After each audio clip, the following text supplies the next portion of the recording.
ताल विशेष YouTube channel में आप सभी का स्वागत है। जो लोग प्रारंभिक रूप से तबला का ज्ञान अर्जन करना चाहते हैं, तबला सीखना चाहते हैं, उन्हें कुछ चीज़ों की जानकारी होनी चाहिए। सबसे पहले तो तबले को पार्ट्स को क्या कहा जाता है। अच्छा, कुछ लोग कंफ्यूज रहते हैं कि तबला किसे कहते हैं। कुछ लोग दोनों को तबला बोल देते हैं, कुछ लोग दोनों को तबला जोड़ी कहते हैं, कुछ लोग इसे चाट कह देते हैं।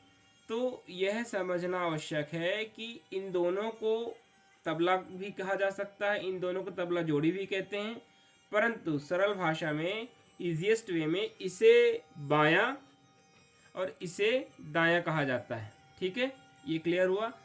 अब इसके बाद तबले के पार्ट्स के नाम हमें जानकारी होनी चाहिए।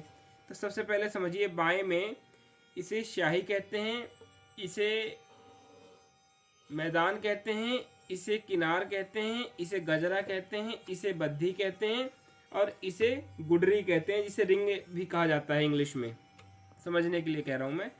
और दाहिने तबले में शाही, लव, लव ये है, देखिए जहाँ मेरी फिंगर है, जूम करके दिखा रहा हूँ, लव ये है किनार, इसे बोलते हैं गजरा, इसे बोलते हैं बद्धी और इसे बोलते हैं गट्टे।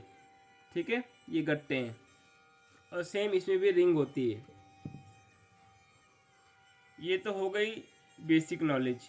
अब देखिए कि तबले में जितने भी कंपोजिशंस होती है, बंदिशें, रचनाएं होती हैं और बंदिशें होती हैं, ताले होती हैं और कुछ लोग इसे ठेके भी कहते हैं तालों को, परंतु संगीत शास्त्र के अनुसार इन्हें ताल ही कहा जाता है। कई प्रकार की तालें होती हैं, कई मात्राओं की तालें होती हैं, परंतु इनकी रचना कैसे होती है ये जानने वाली बात है। और संगीत शास्त्र में तबले के 10 पाठाक्षरों का वर्णन मिलता है।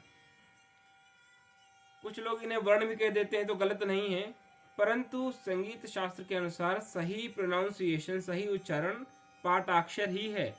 और ये कितने होते हैं, ये कौन कौन से होते हैं, ये मैं आपको बताता हूँ। तो देखिए, पाठाक्षर टोटल 10 होते हैं। कौन कौन से होते हैं? ना, ता, तिन, धिन, तेटे, तिरकिट, धा, गे, का, कत। बाकी ये कैसे बजते हैं वो अगली वीडियो में बताऊंगा। धन्यवाद।